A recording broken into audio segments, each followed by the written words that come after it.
माझा मितवा मालिकेच्या आजच्या भागामध्ये आपण पाहणार आहोत की आता बाळाचा आवाज आल्यामुळे अर्णव आणि ईश्वरी दोघंही जण एकमेकांकडे बघत असतात आणि दोघांचाही विचार तोच सुरू असतो आणि ते म्हणतात की तुम्हालाही बाळाचा आवाज येतोय ना. तर तीही म्हणते की हो, मला बाळाचा आवाज येतोय. तर तोही सांगतो की हो, मला सुद्धा बाळाचा आवाज येतोय. पण हे सगळं कुठून येतंय, काय येतंय हे त्यांना कळत नसतं. म्हणजेच बाळ झोपलेलं होतं, मग ते जागा कसं झालं असा विचार ना दोघंही जण करत असतात. पण आता बाळ उठलं असेल तर ते बाळाला काय झालं असेल, भूक लागली असेल की बाळाने शू केल्यामुळे त्याचे कपडे ओले झाले असतील, त्यामुळे बाळ रडत असेल. असे एक ना अनेक विचार आता ईश्वरी आणि अर्णवच्या डोक्यामध्ये येऊ लागलेले असतात आणि त्यामुळेच ना आता दोघंही जण विचार करत असतात. दुसरीकडे पाहायला मिळतं, राकेशने आता ते बाळ पाळण्यातून काढलेलं असतं.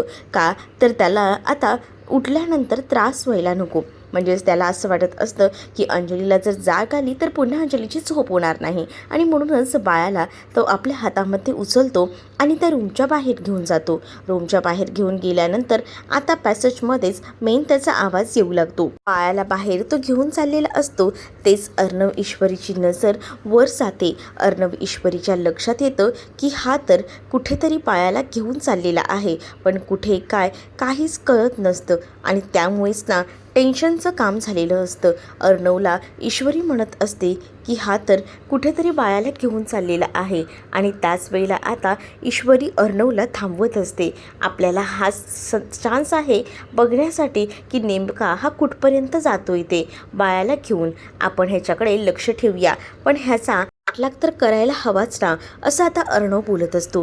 त्यावर ईश्वरी म्हणते की तुम्ही बोलताय ते अगदीच बरोबर आहे, पाठलाग तर करायलाच हवा, पण जरा थांबा. आपण जर आता घाईघाईने गेलो तर आपल्याला कळणार कसं की तो खरंच बदलला आहे ते. आपल्याला तेच तर मुळात बघायचं आहे की त्याच्यात काही बदल झालेत का, कारण त्याचं वागणं हे खूप जास्त भयानक झालेलं आहे. मग आपल्याला समजेल तरी ना निदान त्याच्या वागण्यावर ना की तो कसा आहे ते. पण ताईच्या मुलाच्या बाबतीत ना मी कोणताही ऑप्शन्स, कोणताही चान्स घेऊ शकत नाही. अहो, मला कळते बाळ आहे ते आणि तो करून करून काय करणार आहे, शेवटी बाळाचा बापच तर आहे तो. तरी पण मला ना थोडं टेन्शन येतं आहे, म्हणून मी तुला बोललो. म्हणून मला असं वाटतं की जरा बघायला हवं की नेमकं काय आहे ते. म्हणून मला असं वाटतं आहे की मी जरा जातो मागे. मग ईश्वरी अर्णव दोघंही जण बाहेर जातात. तर आता इकडे तिकडे बघू लागतात की राकेश कुठे आहे. त्यांना बाहेर राकेश कुठेही दिसत नसतो. बाहेर राकेश कुठेही दिसत नसल्यामुळे खूप जास्त गोंधळ उडालेला असतो. कळत नसतं की तो कुठे गेला असेल. म्हणून इकडे तिकडे आता शोधाशोध होतच असते. तेवढ्यातच ना आता अंगाई गीताचा आवाज येऊ लागतो. तर राकेश ना आपल्या बाळाला अंगाई गीत गाऊन झोपवायचा प्रयत्न करत असतो आणि तो बाहेरच त्या लॉनवर पुढे असतो आणि बाळाला आकाशातील चंद्रतारे दाखवत त्याला आता झोपवायचा प्रयत्न करत असतो. ती सुद्धा काही झोपायचं नाव घेत नसते. पण बाहेर आल्यामुळे ना तिचं आता रडायचं थांबलेलं असतं आणि त्यामुळेच अर्णव ईश्वरी ते चकित होतात, कारण राजेश ना आता अंगाई गीत वगैरे बाळाला झोपवायचा प्रयत्न करत असतो. तुम्हा प्रेक्षकांसाठी एक आनंदाची बातमी आहे. जर तुम्हाला ही सिरियल आणि अजून 2 सिरियल्सला लाईव्ह बघायच्या असतील, ते सुद्धा अगदीच ॲड फ्रीमध्ये आणि एकदम व्यवस्थित हाय क्वालिटीमध्ये, तर तुम्हाला आजच खाली दिलेल्या नंबरवर व्हॉट्सअपला हाय मेसेज करायचा आहे आणि 1 रुपयामध्ये तुम्हाला 3 सिरियल एन्जॉय करायच्या आहेत. दररोज तुम्ही हा भाग पाहू शकता, एन्जॉय करू शकता. चला तर मग वाट कसली बघताय, डिस्क्रिप्शनमध्ये असलेल्या नंबरवर आजच मेसेज करा. तर आजच्या भागाला आपण पुन्हा एकदा सुरुवात करूया. सगळ्यात आता आपण पाहतो की इकडे बाळ जे आहे ते रडायचं थांबलेलं असतं आणि अर्णव ईश्वरीसुद्धा चकित होतात, कारण त्यांनी राजेशचं हे रूप पहिल्यांदाच पाहिलेलं होतं. बाळाला अगदी शांततेत त्यांनी झोपवलेलं असतं आणि त्याच वेळेला आता राजेश बघतो तर काय अर्णव ईश्वरी बाहेर आलेले असतात आणि मग त्यांना तो म्हणत असतो की ही ना आतमध्ये खूप जास्त रडरड करत होती. मग विचार केला की जरा बाहेर घेऊन जातो, म्हणजे कसं तिला बरं वाटेल ना. जरा बाहेर आकाशात बघितला आणि चंद्रतारे बघितले ना, तेव्हा बघा ना थांबली कशी रडायची. आणि मी आतमधून बाहेर यासाठी आणलं की त्या झोपल्या होत्या होत्या ना अंजलीजी, मग त्यांना पुन्हा त्रास होईल, कारण त्यांची ना 2 दिवस आहे ना ऑलरेडी झोप झाली नव्हती. मग मला असं वाटत होतं की त्यांना जरा आराम करू द्यावा, एक माणुसकीच्या नात्याने म्हणून का होईना मला असं वाटलं. मला तर आठवत नाही की त्या माझ्या बायको आहेत, पण तरीसुद्धा एक माणुसकी तर आपण जपतोच की. म्हणूनच मला असं वाटलं की त्यांना आराम करू द्यावा आणि म्हणून मी बाळाला घेऊन बाहेर आलेलो आहे असंही आता म्हटलं जातं. पण तुम्ही लोक बाहेर कसे काय? मग आता अर्णव म्हणतो की सहज, पण ईश्वरी सांगते की हो, असंच विचार केला की जरा बाहेर येऊन बघावं, चांद्र तारे जरा बाहेर फिरावं, जरा मोकळ्या हवेत, म्हणून आम्ही बाहेर आलो होतो. आणि बाळाचाही आवाज आला, मग म्हटलं बघूया बाळ काय करतंय ते, असाही विचार करून आम्ही इथपर्यंत आलो असंही आता म्हटलं जात असतं. जेव्हा तो हे सगळं काही बोलतो ना, तेव्हा मात्र आता इकडे तो म्हणतो की आता बाळ हे झोपलेलं आहे, आता मी ना आतमध्ये नेऊन ठेवतो बाळाला, म्हणजे कसं बाळही जरा शांत राहील आणि आता ते निवांत झोपेल पाळण्यामध्ये, असंही आता राकेश बोलू लागतो. अर्णव ईश्वरीसुद्धा म्हणतात की ठीक आहे जा तुम्ही घेऊन बाळाला आतमध्ये, आणि मग त्याला बाळाला आतमध्ये घेऊन जायला सांगतात. मग बाळाला तो आतमध्ये घेऊन जातो. दुसऱ्या दिवशी सकाळी आता ईश्वरी छान तयार होत असते, साडीला पिन वगैरे लावत असते. तेवढ्यातच अर्णव दार वाजवून तिथे आलेला असतो आणि त्यावर आता अर्णव थोडा घाबरतो, कारण ईश्वरी साडीचं पिन लावत असते, पण त्याला असं वाटतं की अजूनही ईश्वरीची तयारी सुरू आहे, म्हणून तो सॉरी बोलून पुन्हा जातो. पण ईश्वरीचं पिनअप वगैरे करून झाल्यानंतर ईश्वरी अर्णवला म्हणते की या अर्णव सर आतमध्ये. मग आता अर्णव येतो आतमध्ये, तर ईश्वरीची ही साडीतील लुक वगैरे बघून ना तो एकदमच चकित झालेला असतो. तो आता ईश्वरीला म्हणत असतो की आज एवढं सुंदर तयार होऊन कुठे जायचं आहे, म्हणजे काही प्रोग्राम वगैरे आहे का? त्यावर आता ती म्हणते की खरं तर ना मी तयारी ह्यासाठी केली आहे की आपल्या घरात आहे ना आज रामरक्षापठण आहे, म्हणजेच आता रामनवमी निमित्त आपण पूजा करायचं ठरवलं आहे आणि यासाठी ही सगळी तयारी आहे असंही आता सांगितलं जातं.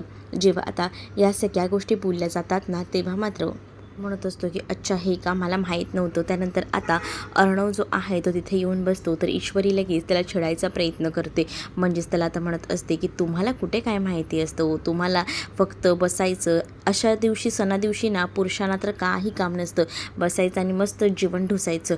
म्हणजे तुला काय म्हणायचं आहे, मी असाच आहे का, मी एका कंपनीचा मोठा CEO आहे आणि तू मला काय म्हणतेस की असाच बसणार आहे, मी जेवणार आहे, मला कामं असतात, हे काय मी आताही काम करतोय. मग ईश्वरी म्हणते की आता काय काम करताय तुम्ही, स्क्रोलिंग करताय ना, मला तुमच्या वागण्यातनं दिसतंय ना, तुमचा मोबाईल हातात आहे आणि मस्त तुमचं स्क्रोलिंग करणं सुरू आहे. म्हणजे तुला म्हणायचं काय आहे नक्की, म्हणजे मी फक्त स्क्रोलिंगच करतोय का, मला काही कामं नसतात का? मग आता काय करताय ते तरी सांगा ना मला, मग मला सांग काय करायचं आहे. तुम्ही जरा घरातल्या कामांना थोडा हातभार लावा, म्हणजे मलाही वाटेल का की तुम्ही जरा घरातल्या कामांमध्येही मला मदत करताय म्हणून, असंही आता म्हटलं जात असतं. जेव्हा आता हे सगळं काही बोललं जातं ना, तेव्हा आता इकडे ईश्वरी सांगत असते की मग एक काम करा, तुम्ही म्हणताच आहात ना की तुम्हाला एक काम करायचं आहे, तर एक बघा काही लहान मुलं येणार आहेत, त्या लहान मुलांना जाऊन घेऊन यायचं आहे. मी लहान मुलांना जाऊन घेऊन यायचं नाही मला हे जमणार नाही. मग ईश्वरी म्हणते की ते सांगता पण आहे की मला काम करायचं आहे, काम सांग काहीतरी, आणि आता काम सांगितल्यावर हे असं काय करता ना तुम्ही, खरंच ना. मला एक सांगा, तुम्ही जेव्हा लहान होतात तेव्हा तुमच्या आईवडिलांनी काही सांगितलं तेव्हा पण तुम्ही असंच वागायचात का, असं आता म्हटल्याबरोबर इकडे मात्र अर्णवला राग येतो. अर्णव म्हणतो की तुला किती वेळा सांगितलं आहे त्या माणसाचं नाव या घरामध्ये काढायचं नाही. त्यावर ईश्वरी म्हणते की सॉरी, भावनेच्या भरात मी बोलून गेले, सॉरी, खरंच सॉरी, असं बोलून त्याला आता सॉरी बोलून त्याला समजवायचा प्रयत्न करत असते. पण इकडे काही केल्या आता अर्णव ऐकायला तयार नसतो. अर्णव थोडा चिडलेला असतो, पण त्याच्याही नंतर लक्षात येतं की आपला आवाज ना जास्त वाढलेला आहे, म्हणजे आपण उगाच तिच्यावर ओरडलेलो आहोत हे सुद्धा आता तिच्या लक्षात आलेलं असतं. आणि म्हणूनच मग आता तो तिला सॉरी असं बोलत असतो आणि तिला म्हणतो की खरंच सॉरी, पण काय करायचं आहे मला सांग. मग आता ईश्वरीला तो म्हणतो की मुलांना आणायचं आहे ना, ठीक आहे मी करतो ते काम. मग ईश्वरी म्हणते आता तर नाही बोलला होतात ना, पण अर्णव म्हणतो की तू सांगितले म्हटल्यावर करणार नाही का. मग आता तो काम करण्यासाठी गेलेला असतो. दुसरीकडे आता नम्रताकडे सुद्धा रामनवमीची पूजा असते आणि त्यासाठी त्यांची तयारी सुरू असते. मग आता छान अशी शिकंजी जी आहे ती सुप्रियाने केलेली असते आणि ती त्या दोघांनाही शिकंजी घेऊन येते. ती म्हणत असते की घ्या मस्त शिकंजी पिऊन घ्या, पण त्यातच ना आता नम्रता म्हणत असते की मला नको आहे शिकंजी वगैरे काहीसुद्धा. मग आता नम्रता असं म्हटल्यानंतर विचारलं जातं की काय गं नम्रता, तू अशी काय वागतेस, घे ना थोडं शिकंजी पिऊन घे म्हणजे तुला बरं वाटेल. पण अजूनही नम्रताला काही खायची प्यायची इच्छा उरलेली नसते. मग आता विचार येतो की काय चाललंय काय नेमकं, म्हणजे मुळात आहे ना जे काही भांडण झालं आहे त्याचं अजूनही तिने राग धरून ठेवला आहे. म्हणून सुप्रियाला राग येत असतो. सुप्रिया आता रागवूनच नम्रताला म्हणते की नम्रता, हे सगळं काही तुझं थांबलं पाहिजे हा आताच्या आता, कारण तुझी भांडणं आता वाढत चाललेली आहेत आणि या सगळ्याचे परिणाम किती वाईट होत आहेत तुला कळत आहेत का? कारण या सगळ्यामध्ये बिचारे आकाशची काही चूक नसताना तू त्याला किती काय काय बोलते. मला शुभूने सगळं सांगितलेलं आहे.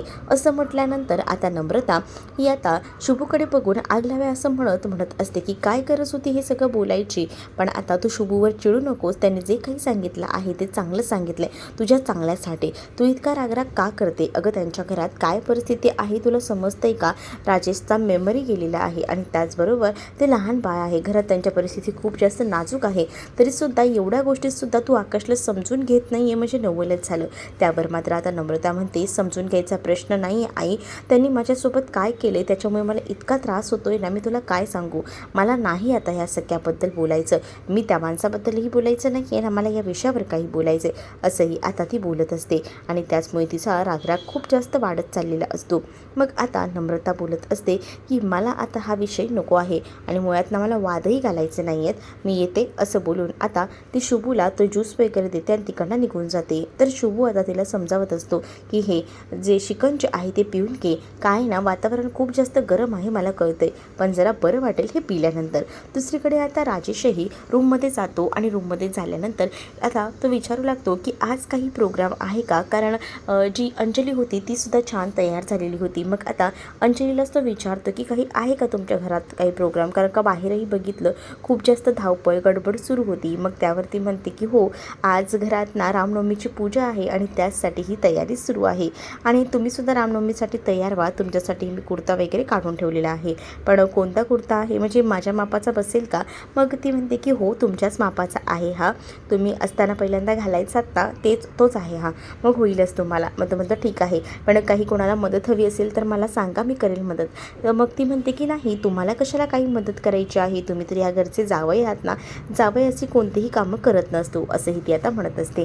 त्यावर मात्र आता तो म्हणतो की जावई असलं म्हणून काय झालं मला ते आठवत नाही, पण एक माणूस आहे, मग मी घरात काही कामं मदत हवी असेल तर करूच शकतो ना, सांगा ना तुम्ही लोक मला काय मदत करायची आहे ते मी करेन. मग दुसरीकडे आता तिच्या डोळ्यात पाणी आलेलं असतं. तर राकेश म्हणतो की काय झालं आहे, कारण तिला असं वाटत असतं की एवढ्या चांगल्या माणसासोबत हे सगळं काय झालं, म्हणजे तिच्यासाठी तो एकदम देव माणूस होता आणि तिला असं वाटत होतं की हे सगळं झालं आणि तेव्हापासून तिचं पूर्ण नातंच बदलून गेले, म्हणून तिला असं वाटत असतं की हे सगळं व्हायला नको होतं, म्हणून डोळ्यात तिच्या पाणी आलेलं असतं.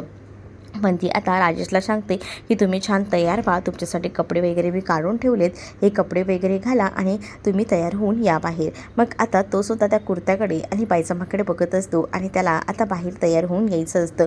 म्हणून आता अंजली ही म्हणत असते की ठीक आहे, मी आता जातेच आहे बाहेर, तोपर्यंत तुम्ही तयार होऊन घ्या.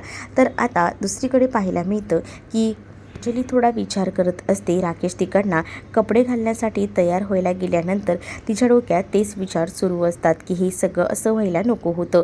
इकडे आता तयारी सुरू असते नैवेद्याची, कारण रामनवमी आहे म्हटल्यावर देवाकडे नैवेद्य ठेवायचा आहे.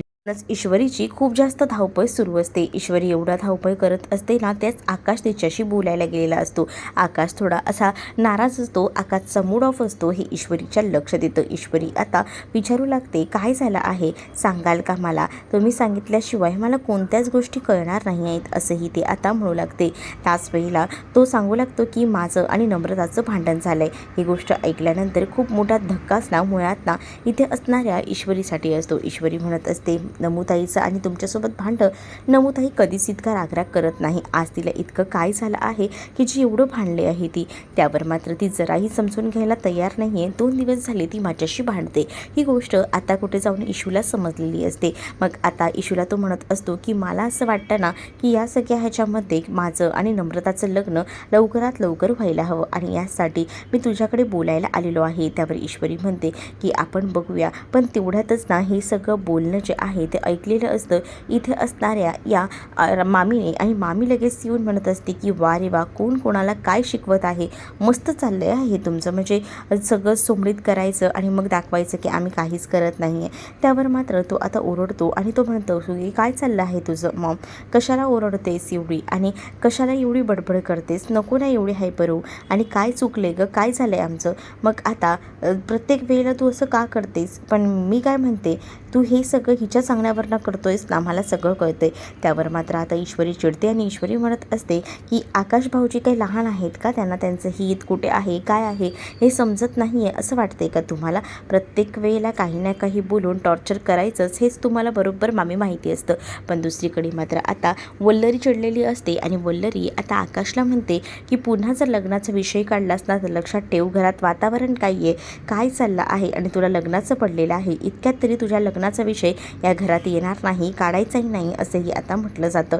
त्यामुळे आता थोडा आकाश नाराज झालेला असतो. आकाश म्हणत असतो की हे सगळं काय चाललंय, म्हणजे मला ह्याच गोष्टी पटत नाहीत आणि त्यामुळेच ना माझ्यामध्ये आणि नम्रतामध्ये वाद चाललेले आहेत. त्यावर ईश्वरी आता समजावत असते आणि ईश्वरी म्हणत असते भाऊजी नका काळजी करू, मी माझ्या परीने ना नमुताईशी बोलण्याचा प्रयत्न करते. मग तर झालं. इकडे आता अर्णव एका आश्रमात पोचलेला असतो जिथून लहान मुलांना आणायचं असतं.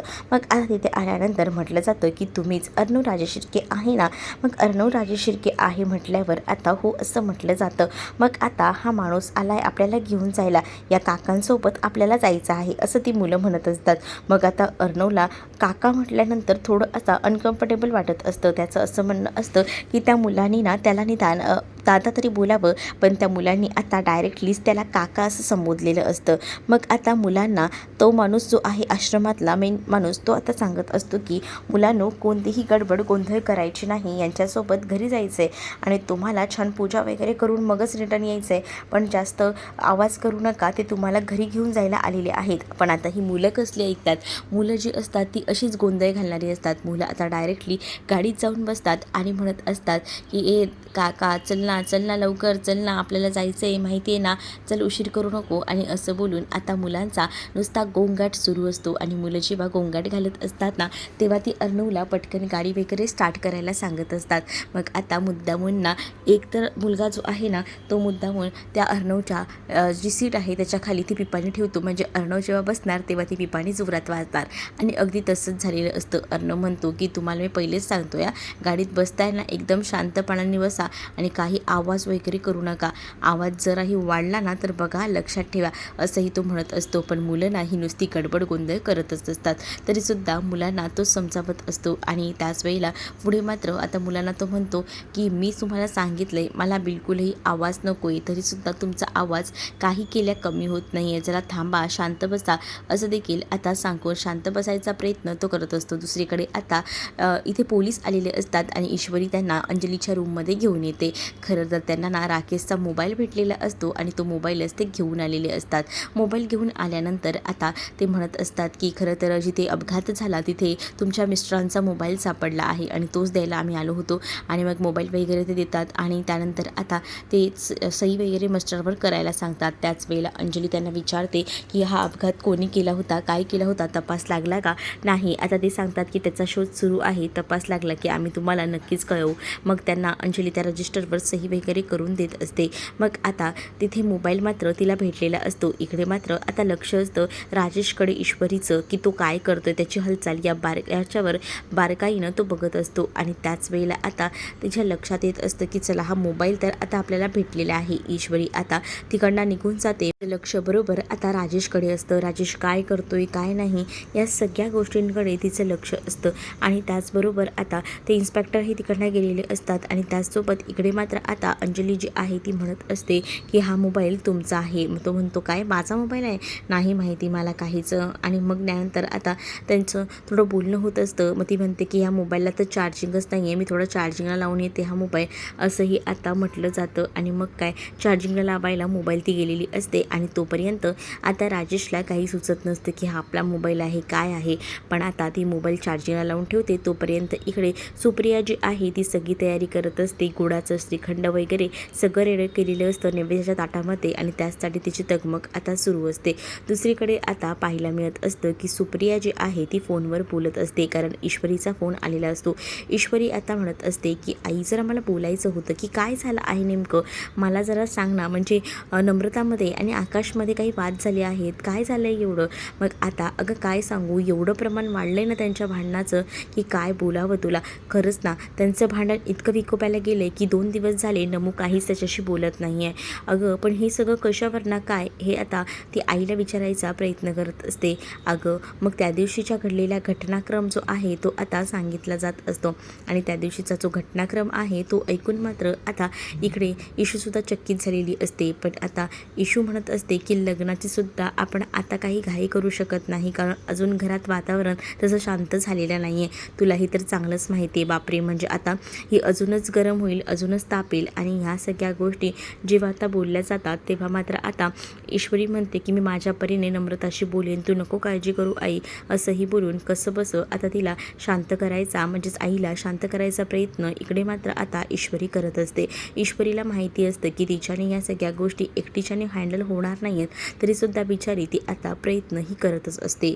इकडे आता ईश्वरी आपल्या आईला या सगळ्या गोष्टी सांगते आणि चल आता मला पूजेची सुद्धा तयारी करायची आहे, मी पूजेची तयारी करते. आणि त्यानंतर आता ती म्हणू लागते की मलाही आवरायचं आहे. असं बोलून ती आता आपल्या आईचा फोन ठेवते. आपल्या आईचा फोन ठेवल्यानंतर ती मात्र आता पुढच्या कामाला लागते, कारण आता बरीच कामं जी आहेत ती पेंडिंग असतात, कारण रामनवमी आहे म्हटल्यावर घरात इतरही कामं असतात आणि ती कामंसुद्धा तिला करायची असतात. त्यासाठी तिची धावपळ गडबड आता सगळं काही सुरू असतं. पर्यंत इकडे मुलांना घेऊन अर्णव पोचलेला असतो. मुलांना आता अर्णव म्हणत असतो की गडबड काही करायची नाही आहे. तर ती मुलं आता अर्णवला ओरडतात आणि अर्णवला म्हणतात की काय रे दादा, सारखं सारखं नुसतं गडबड करायची नाही आहे, गडबड करायची नाही आहे, दुसरं काही तू बोलूच शकत नाही आहे का. त्यावर तो म्हणतो की आधीच ना एका बाईनं मी वैतागलो आहे, कारण ती बाई ना माझ्या डोक्याचा भोगा इतका करून ठेवते घरात की आता तिची बडबड ऐकून वैताग आला आहे आणि त्यात आता तुमची बडबड, म्हणून मला नको वाटतंय. असं काहीसं तो बोलत असतो. मग आता त्यांना घेऊन तो घरात चाललेला असतो आणि घरात गेल्यावर सुद्धा मला बिलकुलही आवाज नको आहे असं काहीसं त्यांना इन्स्ट्रक्शन देत म्हणत असतो. मग तरीसुद्धा ती शेवटी मुलं आहे ती थोडी ऐकणार आहेत. त्यांचा आवाज गोंगाट हा वाढतच चाललेला असतो आणि त्यामुळेच आता अर्णव म्हणतो की तुम्हाला सांगितले तरीसुद्धा तुम्ही तेच करताय. मग आता मुलं त्याच्याकडे दाखवण्यापुरती हाताची घडी तोंडावर बोट असं ठेवतात आणि मग आता अर्णव म्हणतो की हां असं शांत राहायचं, मला असं शांत राहिलेली मुलं आवडतात. आणि मग जेव्हा आता अर्णव त्यांना आतमध्ये घेऊन जातो तेव्हा ते कुठे ऐकतात, एकदमच गोंधळ करू लागतात. आणि तेव्हा आता ईश्वरी किचनमध्ये लाडू वगैरे बनवत असते. ईश्वरी आता मुलांचा आवाज ऐकते तेव्हा ती म्हणत असते की काय मुलं आली आहेत का. मग आता अर्णवही तिथे जातो आणि अर्णवच्याच बाजूला ईश्वरी उभी असते आणि मग ईश्वरी अर्णवकडे बघून बोलत असते की बरं झालं तुम्ही मुलांना घेऊन आलात.